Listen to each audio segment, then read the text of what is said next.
Hai fans setia serial India ya, hai muhabbatin. Sebelum masuk kepada cerita seperti biasanya, jangan lupa subscribe dulu ya.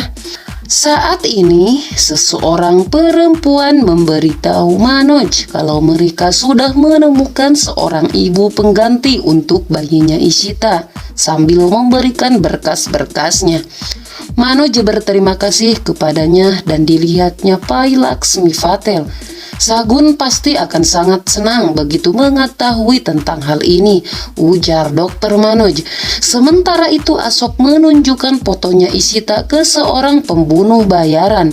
Dia akan mengenakan kain sari hijau. Dia tidak boleh sampai di tempat perayaan pemujaan Dewa Ganesha. Dan kalau kamu sampai tertangkap, katakan kepada polisi kalau Raman Bala yang menyuruhmu membunuh Ishita, ujar Asok.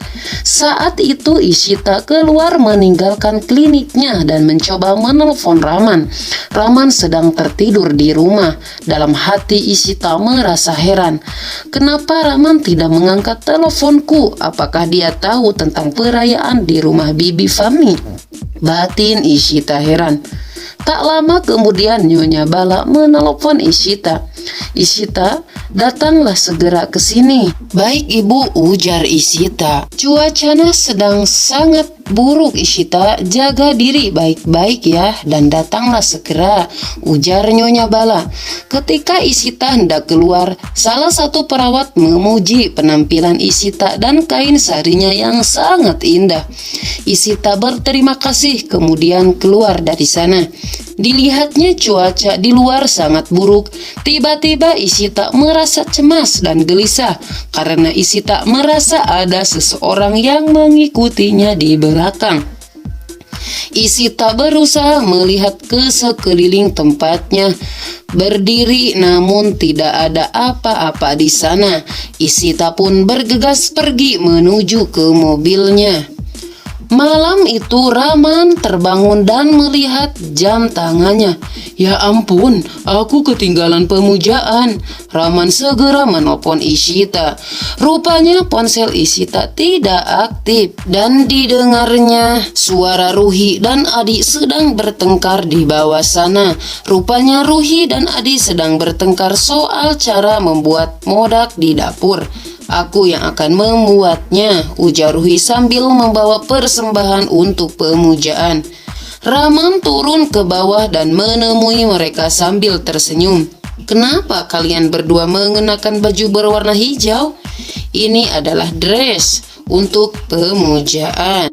Ketika anak-anak sudah pergi bersama Tuan Bala, tiba-tiba bel di pintu berdering. Raman segera membukanya. Dikiranya anak-anaknya lagi, namun ternyata tidak ada seorang pun di sana.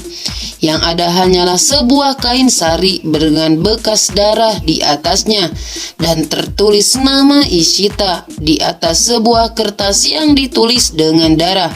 Raman terkejut dan bertanya pada Nilu, "Nilu, kain sari punya siapa ini?" Nilu teringat pada pembicaraannya dengan Ishita dan mengeluarkan kain sari itu dari dalam lemarinya. "Nilu, kirimkan kain sari itu ke klinikku ya.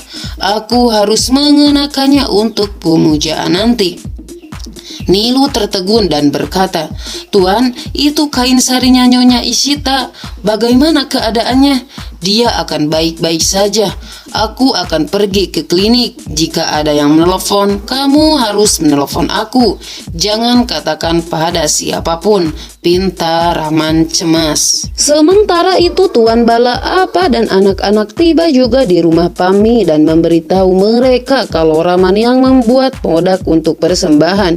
"Kami telah menyiapkan sebuah festival kali ini dan juga permainan untuk anak-anak," ujar Pami. "Romi bawa anak-anak ke festival," pinta Nyonya Bala. Pami kemudian bertanya soal Ishita pada Nyonya Bala. "Dia sudah keluar dari kliniknya tadi. Sebentar lagi dia datang," ujar Nyonya Bala. Saat itu Raman mendatangi kliniknya Ishita dan baru tahu kalau Ishita sudah pergi dari tadi dan mengenakan kain sari warna hijau. Asok sangat antusias sekali menunggu berita dari si pembunuh bayarannya. Akhirnya pembunuh bayaran menelepon Asok. Tuan Ashok, aku telah melakukan tugasku dengan baik seperti yang kamu perintahkan padaku. Baiklah, kalau ada polisi yang bertanya kepadamu, kamu harus menyebutkan nama Raman. Suraj tertegun dan menatap ke arah Ashok. Ishita Bala sudah mati sekarang. Kita menang. Dan Raman yang kalah dan akan dimasukkan dalam penjara. Kemudian aku akan mengirimkan CD ini ke polisi, ujar Ashok sambil meminum wainnya dan kembali berkata, aku telah menang, ujarnya sambil tertawa senang. Ishita sudah mati sekarang, tidak ada seorang pun yang bisa menghentikan kita sekarang. Suraj merasa tegang sambil menikmati wain itu juga. Raman sedang dalam perjalanan dan menelepon lagi ke ponsel Ishita. Namun ponsel Ishita tetap tidak aktif. Seseorang telah menakut-nakuti aku. Tidak terjadi apa-apa padanya, gumam Raman pada dirinya sendiri. Raman kemudian menelpon Manoj dan bertanya tentang Ishita. Tolong telepon aku kalau dia sampai di tempatmu. Tapi dia tidak ada di sini, Tuan Raman. Ada apa memangnya? Saat itu Sagun yang juga sedang dirawat di rumah sakit mendengar pembicaraan Manoj dan bertanya, ada apa dengan Ishita, Manoj? Ujar Sagun cemas. Tenang saja Sagun, kamu butuh istirahat, sahut Manoj. Ini semua salahku, aku terjebak di sana dan tidak bisa mendapatkan bukti. Aku mendengar tadi apa yang terjadi di sana dan apapun yang terjadi, itu adalah kesalahanku. Manoj berusaha menenangkan Sagun. Kamu ingin Ishita menjadi seorang ibu kan? Aku mempunyai sebuah kabar baik untukmu. Aku telah mendapatkan seseorang ibu pengganti. Kami akan melakukan beberapa tes padanya. Jika semuanya baik-baik saja, maka perempuan ini akan menjadi ibu penggantinya Ishita. Iya, hanya Raman yang setuju, tapi dia akan meyakinkan Ishita. Sagun merasa lega setelah mendapatkan penjelasan dari Manoj. Aku sangat bahagia untuk mereka. Manoj tersenyum melihatnya. Tak lama kemudian perempuan yang bernama Laksmi Patel datang untuk menemui Manoj. Laksmi menyapa Manoj dan Sagun.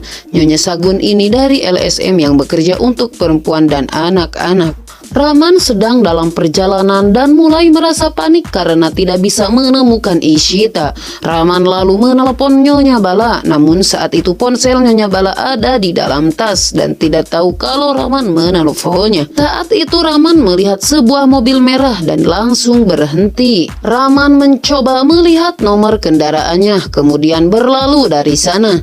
Di mana kamu Ishita? Raman lalu menelepon Abhishek. Abhishek? Ishita tidak ada di mana-mana. Aku mendapatkan kain sarinya yang berlumuran darah di rumah. Ada seseorang yang mengirimkan kain sari itu, tapi dia tidak ada di mana-mana. Lakukan sesuatu, ujar Raman. Raman kemudian menunjukkan foto Ishita pada semua orang yang dijumpainya di jalan dan terus berusaha untuk mencarinya. Dari situ Raman mulai panik sekali.